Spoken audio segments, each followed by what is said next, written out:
Vamos Eu não sei se eu posso falar ainda sobre isso. Esse é o Mas a problema. gente ia entrar em outro assunto antes disso ou vamos falar da série que você fez pro Netflix? Eu posso falar da série. Então, eu não posso falar de planos.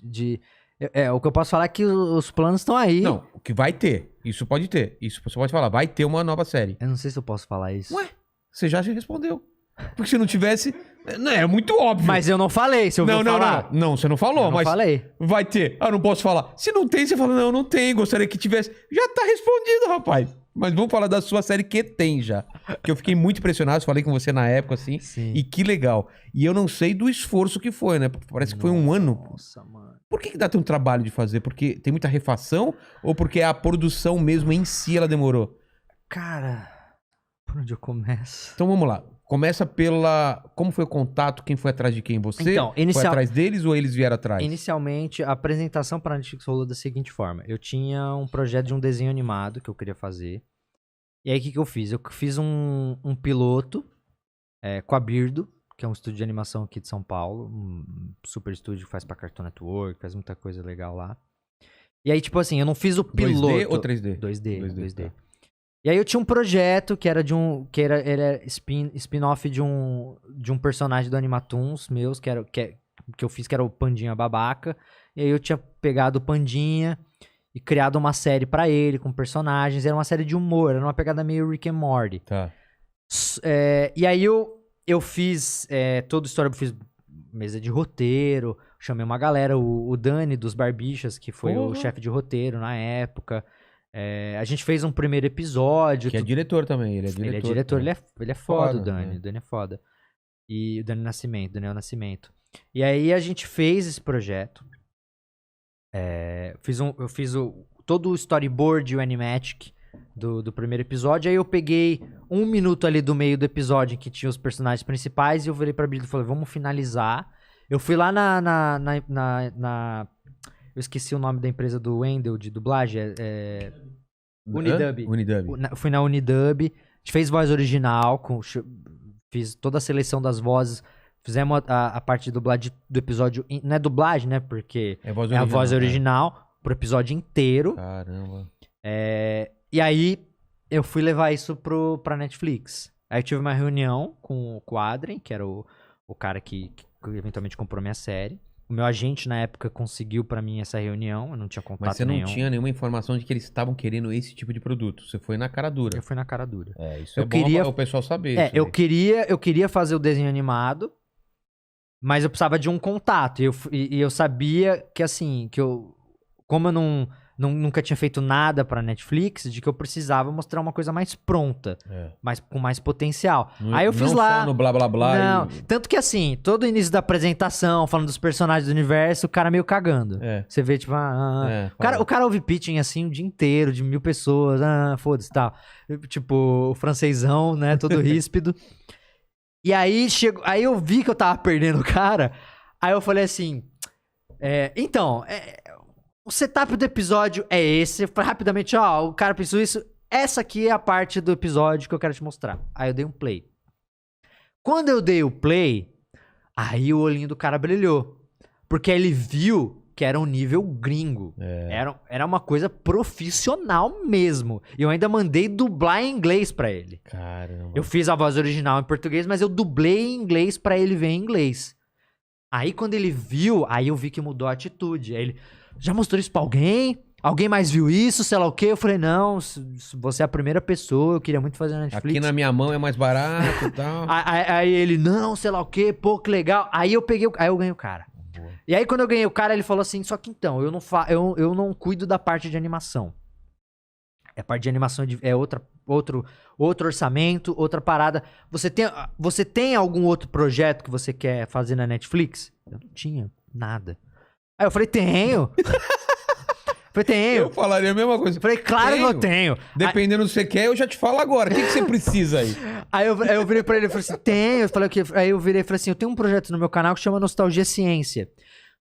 Pela cagada do universo que foi, o cara já tinha assistido com o filho dele. Porque ele era casado com uma brasileira. E ele tinha visto com o filho dele. Aí eu comecei, aí eu falei, aí ele, o que que é? Aí eu falei assim, é isso daqui. Aí eu comecei, ele, eu já vi, sei lá o quê. Aí eu falei, então, esse é um projeto 100% original, animação original, trilha sonora original, roteiro original, tudo original. Fez um cenário pra isso, sei lá o quê. Aí eu falei assim, eu improvisei na hora. Eu falei, eu queria muito trazer isso pra Netflix num nível mais foda. Meio que mundo de Bikman, né? Porque o Nostalgia Ciência era total mundo de Bikman. Começava com os 2 ursos polar, com uma referência aos pinguins do mundo de Bikman, que era o pessoal do Como ainda que fazia. E aí ele olhou e falou assim, isso é legal. A gente tá precisando de conteúdo de ciência na plataforma. Ele falou, pô, isso é um projeto que eu tenho grana pra fazer. Vamos fazer isso aí? E, tipo, há 10 minutos atrás eu tava com cara de cu pra mim, falando, nossa, essa reunião tá horrível. Do cara falando, vamos fazer um projeto? Vamos fazer isso daí. Aí eu falei, nossa, vamos! Vamos fazer. E aí foi assim que se iniciou. Teve todo o processo de contrato, etc. Aí eu fui formulando. E o grande problema dessa série é que eu fui formulando ela ao decorrer do processo. Eu não sabia exatamente o que eu ia fazer. Mas como que é a Netflix nesse ponto? O que ela te pede? Então, ela fala assim, vou te dar um exemplo. Eu preciso que sejam tantos episódios, ou ela não, deixa sim, livre? A gente combinou a quantidade de episódios até pela questão da grana. Tinha uma grana... Porque eles me contrataram como diretor. Tá. Não era pra ser um original. Eventualmente, eles acabaram divulgando como sendo um original, porque eles gostaram muito do resultado. Tá. Mas ela foi comprada como licenciamento. Então, era tipo assim, me contrataram como diretor... E quando é dessa forma, eu tenho muito mais poder criativo e poder de decisão sobre o projeto. Você seria o showrunner do negócio? Um showrunner, exatamente. Então eu fui um showrunner que meteu a mão na massa. Tá. Porque conforme eu fui escrevendo o formato, e aí ia mudando, eu ia entendendo, eu falei assim, eu quero um negócio meio mundo de Bikman, com quadros, aí depois mas não, vai ser mais Cosmos... Eu fui misturando tudo que eu gostava pra tentar criar uma coisa única, um formato único, em que tivesse ainda bastante VFX, animação, infográfico, porque o objetivo ainda era ensinar sobre mistérios.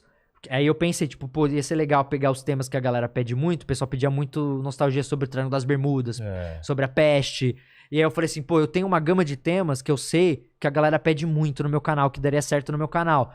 Como eu preciso fazer, primeiro, minha audiência se interessar por isso, para que minha audiência dê engajamento para bombar na plataforma, eu preciso ser fiel a temas que minha audiência assistiria. E aí eu comecei a pensar nos temas, e aí acabou que virou uma coisa meio de mistério. Os temas foram todos pro lado do mistério. Tá. Aí eu falei, os mistérios do mundo, eu vou desvendar esses mistérios de uma forma científica. Falam de Triângulo das Bermudas. Tem muito bullshit sobre isso na internet. Total. Falei, não, vamos ver o que tem de ciência ali. O que a gente sabe da região. Pode ser que isso explique muitas das coisas. E no final, quando a gente recebeu... Aí a gente foi atrás de pesquisador para criar uma pesquisa sobre todos os temas. A gente estudou essa pesquisa, fez uma sala de roteiro para começar. Antes eu criei o formato. Esse formato foi se adaptando, mas assim... Teve muito problema no caminho, de inicialmente eu achar que a animação ia pra um lado um pouco mais de animação na tela, e eventualmente eu achava, não, isso tá infantil demais, Tá. e no meio do processo eu falava, muda tudo. Caramba! Isso dá um prejuízo pro bolso, isso dá um retrabalho. Do seu, né? Porque eles não vão aumentar a verba por causa disso, né? Então, né, se já tem uma verba fechada, e eu estou assumindo... uma alteração que não estava prevista, mas que eu entendo que é importante pro projeto, pro resultado final, eu fiz muito isso, cara. Isso foi um problema. De eu assumir mudanças que eu sabia que eram importantes pro projeto, pro resultado final, mas que iam ferrar o processo. E é claro que assim, eu tinha a responsabilidade de entregar numa data e eu caguei com a data várias vezes. Então, isso foi um puta problema. E é uma coisa que eu aprendi, que eu entendi, e que eu sabia que era que tudo bem, eu vou assumir essas merdas, porque no final das contas vai valer a pena. O que importa é se quando lançar o negócio der boa. Se der boa, tudo isso vai ser esquecido. Exatamente. É claro, não é esquecido 100%. E a Netflix lembra. E a Netflix é uma empresa muito grande, muito responsável. Não é bagunçado. Não é tipo assim, você prometeu numa data e você entregou um ano depois.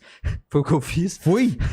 Atrasou mais de um ano. Caramba. E, tipo, justamente pelo fato de, tipo assim, chegou um ponto onde eu tive que pôr a mão na massa mesmo. Eu editei, eu fui um dos editores da série, eu fiz pós, eu fiz tudo nessa série. Eu estava em todos os A processos. parte de filmagem não foi o mais trabalhoso, então. Imagina. Mas a gente De teve... filmagem, de Não, viagem, essas coisas. a pós-produção foi um grande problema. Principalmente porque, tipo assim, eu tive problema, tipo lá, de contratar um estúdio de animação e os caras sumirem, me darem... Caramba. E aí, tipo, beleza, temos 2 minutos aqui, que era pra ter animação. E o que a gente vai pôr no meio? Get Image? Temos que ir atrás de Get Image. Pô, gastei uma grana de BBC ali, de imagem da BBC. Caramba. Pra colocar. De ir lá em banco de imagem e você tem que pagar e você gasta uma grana com isso. Aí tinha a parte que era VFX. Mas aí, tipo... No final foi isso, sabe? Eu sou insuportável com qualidade. Então, chegava o negócio e tinha muita pressão atrás de mim. Do tipo, cara, as pessoas estão esperando algo muito bom de mim. Porque eu já sou conhecido no YouTube por alguém que faz algo com qualidade. Imagina na minha cabeça. Vai pra outro patamar, De no tipo, Netflix, o que as pessoas estão esperando? Então, eu não posso entregar algo tipo, que não seja excelente em termos de pelo menos de produção. Precisa ser bom. Então, isso tava muito na minha cabeça. Isso foi foda lidar com isso, com essa pressão de as pessoas estão esperando algo foda. Meu Deus do céu. E aí vinha alguma coisa que eu olhava e falava, não, essa animação não tá tão legal. Tipo, cara, eu gastei horas e horas da minha vida mandando textos quilométricos de alteração pra animação, pra VFX, sabe? Ao ponto, tipo, dos editores da produtora que a gente contratou não estavam lidando. Eu falei, mano, dá os HDs aqui, eu vou montar um PC na minha casa, eu vou editar essa porra. Caramba. E eu levei os HDs pra minha casa, mano, pra editar. Teve episódios que eu, tipo assim, que eu peguei ele editado pela produtora e eu reeditei inteiro. Pegou o brutão e foi... A timeline toda cagada, eu não sabia, tudo desorganizado. Eu me ferrei com a produtora que eu contratei também. Eu contratei uma produtora muito ruim. Os caras me deixaram muito na mão. O diretor cagou pro projeto. Então, tipo, eu fui o diretor geral, mas na verdade... Eu fui o único diretor. O diretor mesmo ali cagou pra tudo. Era mais um trampo pra ele. Então, o cara, sabe, não tava acostumado com esse tipo de trampo, não tinha o olho que eu tinha, não tava... chegou num ponto, como o negócio foi se arrastando, porque era pra terminar uma data e, tipo, se arrastou durante mais um ano, chegou um ponto onde os caras tava tipo, mano, foda-se, esse Castanhari é um maluco. Eu tenho parte na culpa disso, mas a verdade é que, tipo, cagaram. Não tava bom, E não tava bom. E aí eu falei, eu não posso entregar isso sem tá bom. E eu já trazei essa merda tanto que agora eu preciso justificar. Eu preciso justificar isso e entregar algo legal. E a parte feliz da história é que é isso. No final das contas, eles gostaram muito da qualidade do que eu entreguei. Eu fiz o máximo que eu pude. E do resultado também, né? Gostaram muito. Eu fiz milagre, cara. Com a grana que a gente tinha, com os recursos que a gente tinha, eu fiz milagre. Eu sei mais ou menos os valores deles, né? Não é, a galera acha que é uma coisa absurda. Não é essas coisas absurdas. E a gente tá falando, e essa é a questão, a gente não tá falando de um original que a Netflix abraça, a gente tá falando da primeira temporada de um licenciamento. De alguém que pagou uma grana. O meu show, por exemplo, de stand-up, eles pagaram... Acho que 1 ano e meio. 1 ano e meio. Eu não lembro quanto era o contrato, mas eu acho que era 1 ano e meio. Pagava 15 pau, cara. Não era. Tudo bem. Era há muito tempo atrás. Não, mas, sim. Mas não, você entende. E uma coisa já tava pronta. Eu cheguei pra eles, tem isso daqui. Tá, a gente tá 15 pau, 1 ano e meio, mas é meu. Depois volta. E depois eu sei que esses valores aumentaram, mas mesmo assim não é uma coisa absurda. E aí você vai pensar numa série que tem externa, que tem 3D, que tem animação, que tem estúdio com personagem. Tem atores, tem gente... Ator, locução, comida, concept, que tem que fazer de tudo. A gente tem uma inteligência artificial que cara... O design do Briggs fui eu que criei, porque os caras que estavam fazendo não conseguiam chegar num lugar que eu gostava. Teve uma madrugada que eu, tipo, não dava mais pra esperar. Eu fui lá no Photoshop, varei a noite e falei, tá aqui, ó, vai ser esse o design do Briggs. E aí a gente mandou pra uma galera pra fazer, um cara pra ele animar. Mas, tipo assim, ele mandou um comp, eu olhei e falei, nossa, não. Passei a madrugada inteira refazendo tudo, fui no Photoshop e falei, então, não, vai ser isso. E aí o cara fez em cima do que eu fiz. Então, tipo assim... A série tem meu dedo em tudo mesmo, em tudo. Mas não é o correto fazer dessa forma. Claro que não. Não é pra eu Mas, abdicar da minha vida pra fazer o negócio, porque eu não confiava nas Essa pessoas. segunda série que você vai fazer pro Não Netflix, sei, que ele não tá assumindo, mas eu tô assumindo essa bronca aí. Se por acaso você fosse fazer Se uma eu série... fizesse a segunda temporada... Seria muito mais fácil dessa vez. É, Né? De você- a pré-produção seria... A pré-produção, o orçamento seria maior, eles já entendem... Primeiro, a parte mais fácil é que a gente já tem um formato. Então, já tendo um formato, você já sabe aonde atacar, já sabe como vai ser, o que esperar. Exatamente. Sendo uma segunda temporada, se eu fosse fazer uma segunda temporada e fosse um original, já sabe que é uma coisa que vai ser internacional. Exatamente. Mas o que precisa ser pra ser original? É um departamento diferente da Netflix. Então, tipo, tem o departamento de originals, que tem outra atenção. A Netflix envolve muito mais pessoas. Tem reunião para cada etapa, eles aprovam cada parte, eles se envolvem. E não só se envolvem, como eles também disponibilizam muito da equipe deles pra gente, parte de tecnologia. E se eu fosse fazer uma segunda temporada? Claro. A parte de tecnologia deles, eles têm um time muito bom. Tem muita informação pra quem não vai fazer. Muito Eu incrível leio isso. muito, eu Você leio lê muito.